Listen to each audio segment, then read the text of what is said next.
it's hard to imagine, when I read the provisions for these security guarantees, it's hard to imagine that any of the Western allies would take steps where they might get directly involved in a conflict with Russia. So that's the question I have. I think it's something that's been limiting Western involvement in supporting Ukraine since this full-scale invasion happened.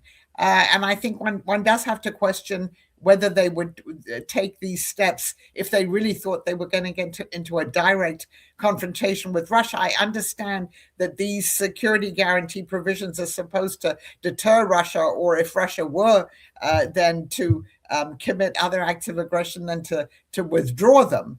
But I do think that the main focus here is on deterrence. And I'm not sure how far they would go, particularly if you're going to have 72 hours before you have full scale, including the US.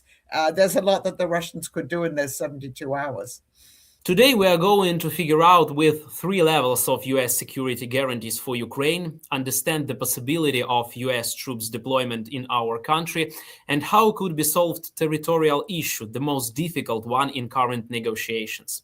All of this I am about to discuss with writer and professor EmErita of Government and Foreign Service at Georgetown University, Angela Stent. Welcome, Angela. I'm glad to be on your show again. Financial Times published details of security guarantees project, which allegedly had been agreed by Ukraine and its Western partners.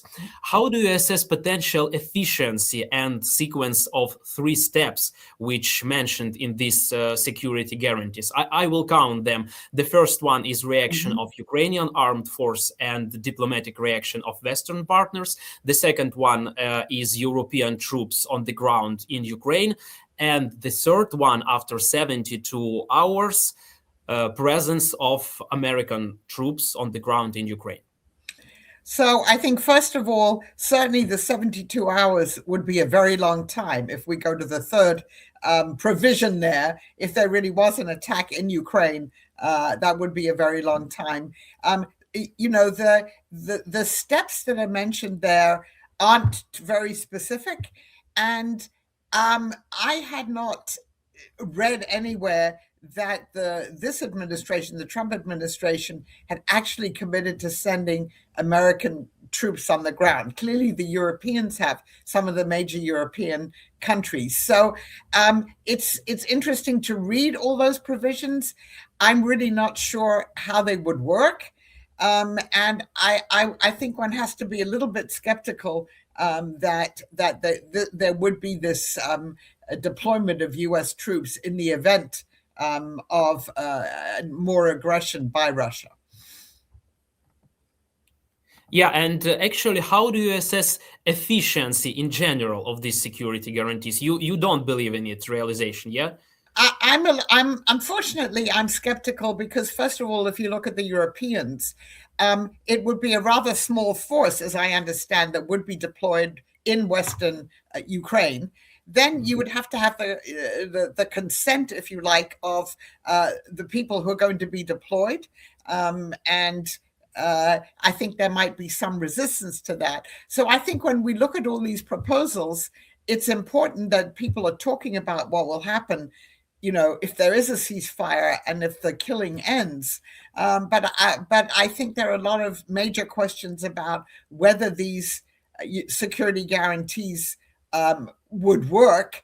And then, of course, we have the unanswered question of the Russian view of this. Obviously, they've said they won't accept it. It's not up to them, obviously, to decide which troops are deployed on Ukrainian soil. So I think we have to look at this, as a sign maybe of progress, that the Western allies are thinking about how to deter a future Russian invasion of Ukraine if there were a ceasefire and if the war were to end.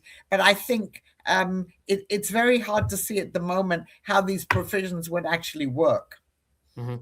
Yeah, and actually, I have noticed that when it comes to response of Western forces on Russian invasion, I see wordings in this project as their armed forces should be in Ukraine and protect Ukraine, not must be in Ukraine and protect Ukraine, or they are obligated to protect. It is not warranted. I mean that wordings should be precise. And don't you foresee that these kind of loopholes would be used by allies to circumvent their direct confrontation with Russia? I think they very well could be. I think it's hard to imagine when I read the provisions for these security guarantees, it's hard to imagine that any of the Western allies would take steps where they might get directly involved in a conflict with Russia. So that's the question I have. I think it's something that's been limiting Western involvement in supporting Ukraine since this full-scale invasion happened. And I think one does have to question whether they would take these steps if they really thought they were going to get into a direct confrontation with Russia. I understand that these security guarantee provisions are supposed to deter Russia, or if Russia were then to commit other acts of aggression, then to withdraw them. But I do think that the main focus here is on deterrence. And I'm not sure how far they would go, particularly if you're going to have 72 hours before you have full scale, including the US. There's a lot that the Russians could do in those 72 hours. Actually, I agree with you, because we know that during the whole period of Russian aggression, the main thing that USA and Europe want to avoid, and it is the biggest fear, is direct confrontation with Russia, what can lead to nuclear war. Mm-hmm. So why USA and Europe are ready to allow this confrontation now in order to security guarantees for Ukraine, even on the paper? Right. So I think this is part of a negotiation process, which has been going on for a long time. I think it's maybe a way to try and force the Russians to negotiate seriously. So my view of the Russian side of negotiations is it's purely performative. The Russians are doing what the Soviets did too. You negotiate and you keep negotiating and you keep negotiating, but you're not interested in actually coming to a conclusion. And I think possibly these discussions are intended to try and persuade Russia that it should negotiate more seriously on having a ceasefire, on finding some way of ending this conflict. I mean, we see in the talks, the trilateral talks that just concluded today in Dubai, that yes, there was an agreement, and that there's been a prisoner exchange already, I believe, today, which is very good. That's clearly progress, but there hasn't been any progress on any other elements of a final negotiated peace settlement. Yeah, actually, it's true. And NATO Secretary General Mark Rutte, speaking in Parliament in Kyiv on February 3, announced the following mechanism. This is his quote. The US, Europe, and Canada have agreed to provide security guarantees. As soon as a peace agreement is reached, armed forces, aircraft in the air, and support at sea will immediately appear. How would you interpret words of Secretary General? Well, I think a lot of this is obviously also done to reassure Ukraine that there will be Western support if a ceasefire were agreed, to make sure that they can deter Russia. And obviously for President Zelensky, it's been very important negotiating on these security guarantees. What Secretary General Mark Rutte said, of course, implies that there would possibly be NATO troops. So far, my understanding is that the troop commitment would be from individual European countries, Great Britain, France, other countries, but it wouldn't actually be NATO troops. So he was quite specific in what he said to the Rada, which again I think is a positive sign. But I think it's still in the process of negotiation, and I think none of this is guaranteed at the moment. Yeah, but actually, don't you think that this information will be perceived by Russia as intimidation? Well, yes. I mean, the Russians, of course, will say that this is unacceptable. There can be no NATO troops. The only thing they might be willing in terms of security guarantees, they keep going back to what apparently was agreed upon in the April 2022 talks, that you'd have, multinational country or force guaranteeing this, but it would include Russia and China, which itself is quite questionable. So yes, of course, it's going to elicit from the Russians further denials that they will accept this. One more interesting moment. Reuters reported that according to its information, Ukraine must first sign a peace agreement with Russia in order to receive security guarantees from the United States. How do you understand logic of this process? And if it's true, why Russia should agree to peace deal if after signification of this peace deal, Ukraine receives efficient security guarantees? After all, everybody realizes that Russia will attack Ukraine again. I think it's inevitably. Well, I mean, I think the Russians have been saying all along that you can only talk about security guarantees after a peace agreement is signed. And we know that, so far the Russian maximal demands are a peace agreement will only be signed or a ceasefire if Ukraine gives up that part of the Donbass that Russia doesn't control, if it agrees never to join NATO, if it shrinks the size of its armed forces.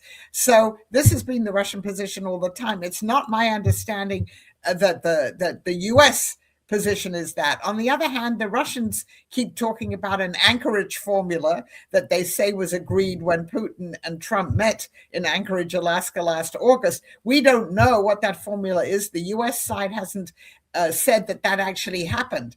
But this is what the Russians keep insisting on. I mean, if the Russians, if there were to be a peace agreement signed, and if then the security guarantee discussion comes up again, and Western forces are pledged to go to Ukraine, we don't know whether the Russians would then have another reaction to that. I mean, it would depend what was in any agreement that was signed. And so I think that's why it's dangerous to say you have to sign the agreement first and then talk about security guarantees, because already then, Russia would feel that it had some advantage. If I understood correctly, there will be two separate agreements between Ukraine and Russia and between Ukraine and USA. Mm-hmm. How do you understand global construction of these two peace agreements? How they would work together? I'm not sure how that would work, I have to say, because that will then depend on the US-Ukraine agreement. Now, President Zelensky has said that what's been discussed with the United States in terms of security guarantees is that the US has promised Article 5 type guarantees. We don't really know what that means. We understand what Article 5 is in NATO, and then we have to remember even Article 5 isn't automatic. If there were more Russian aggression, it doesn't mean that immediately the US would say, okay, we're going to send troops in, or we're going to push back against the Russians. Even in NATO, if you talk about Article 5, there are various stages there. But it's hard to see how that would work globally, because the two agreements would be separate from each other. But then I come back to what I said before, which is Russia doesn't have any right to tell Ukraine, which troops can be deployed on its soil. That's a sovereign decision by Ukraine and the people that and the Western countries that it's been negotiating with. So I think all of this, again, it's difficult to see how in practice this is going to work. Mm-hmm. How could you describe Russian current strategy in terms of peace process? What does Putin want to achieve, and how does he try to use Abu Dhabi peace talks? So what he wants to achieve is he understands that he mustn't alienate President Trump, because he doesn't want the United States either to impose more sanctions on Russia, which it could, or to revisit the question of supplying Ukraine with the weapons it needs and say, revisit the Tomahawk decision. So the point one there is to keep the US engaged in all of this. And in the trilateral discussions is to keep giving the impression that Russia is willing to talk about these issues. I mean, if you listen to what Stephen Witkoff is saying, he said again, it was constructive. And we talked about some technical issues. Clearly, there was a prisoner exchange. And by the way, the other thing that apparently emerged from the talks in the UAE were that the US and Russia have now restarted a high-level military dialogue, which is something that the Russians have wanted. So they're also using this negotiating process to try and get things from the United States that they want. The New START agreement on strategic nuclear weapons expires today. And so they've said, well, and the Trump administration refused to agree to the Russian proposal to just keep the limits for another year. So now they've established that. So that's, I think, one goal. And then, again, to keep negotiating, again, the Russians have never said that they accept the 20-point peace plan, which Ukraine and its Western allies have worked the Russians still talk about the 28-point peace plan. So they're still very much focused on getting at least the Americans to agree that as part of in order to sign a peace agreement, again, Ukraine has to make these territorial concessions, particularly in the Donbas region. So I think that's a strategy. You drag it out. Meanwhile, of course, as we know, the attacks on Ukraine have gotten much worse since all of these talks began. They were much worse since Trump's come in most of the time than they were under the Biden administration. So the other point there is to keep wearing the Ukrainian population down, hitting the energy facilities in this very, very cold winter, and then hoping that the Ukrainians will be willing to make more concessions. And you now see some reports saying that, you know, a larger number of people in Ukraine are now willing to contemplate the possibility of territorial concessions if that can stop the war. So I think that's the other part of their strategy, and to then keep insisting on their maximal demands, which they haven't stopped doing. And, you know, we just had another official yesterday from the Kremlin say, you know, we don't sign anything until the root causes are addressed. And then we come back to, you know, Ukraine's ability to be integrated with Western structures, particularly the European Union, but then also NATO. Angela, frankly speaking, you have already responded to my next question, but I would like you expand your thought. Do you foresee any significant result from peace talks in Abu Dhabi, or everything will be limited to technical and humanitarian issues as prisoners of war exchange? Undoubtedly, it's a very important issue, but I'm talking about ceasefire or war stop. Yeah, unfortunately, I don't. I think that you might see more progress on some of these technical issues. Hopefully, there'll be more prisoner exchanges. That's very important from the humanitarian point of view. But I do not believe that that so far Putin is serious about ending this war, unfortunately. I think that he thinks that Russia still has the advantage, and that it will just keep insisting on its maximalist demands. And so on the one hand, you have Ukraine and its Western allies who've really been thinking about what happens after you have a ceasefire, about security guarantees. There's also this agreement, the Prosperity Agreement, which the United States hasn't signed, but President Zelensky certainly went to Davos hoping that it would be signed. So you have the Western allies negotiating among themselves for certain issues. And then you have Russia out there really not willing to make any concessions or to take any steps that might end the fighting. I mean, you had President Trump announced a week-long ceasefire in terms of hitting any energy infrastructure. So my understanding, maybe you have other information, is it worked for a few days just in Kyiv, not in other cities. And then you have some of the worst bombardments occurring after that. So I think that's a sign that the Russians aren't really serious on about ending the war. Yeah, I agree with you.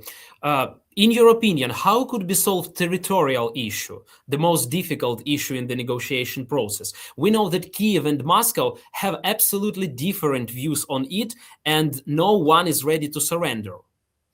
So, one of the suggestions, right, that President Zelensky made and that the US side has been talking about, and the Europeans, is this idea of a mutual troop withdrawal from that area in the Donbass, and then having that monitored by by an international commission. That's something that, even though I think Ukraine would prefer not to do, but it's acceptable to the Ukrainian side. So far, the Russians have not agreed to that. So it's really a very intractable problem. And in my opinion, the only way to get the Russians to rethink some of this would be if they believed that the situation on the battlefield was deteriorating and that they couldn't win the war. And then I come back to more sanctions, more weapons for Ukraine. Otherwise, it's very hard to see, because these positions are so incompatible, how you unite them again. And I think, there is some concern among some people that the United States side might be putting more pressure on Ukraine to agree to give up that part of the Donbass. But it's very hard to see how President Zelensky would agree to do that.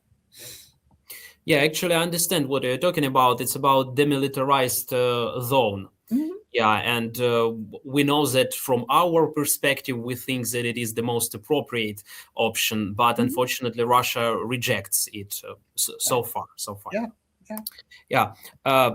We see that Trump is satisfied with Putin. Trump said that Putin kept his word about energy truce, but we understand that Putin just used shell and break for collecting drones and missiles to strike Ukraine in the most extreme cold. Yep. How could evolve Trump-Putin relations further in terms of US pressure on Russia? So far, we have seen, very little evidence that President Trump is willing to put more pressure on President Putin. Yes, you've had the sanctions on Lukoil, on Rosneft.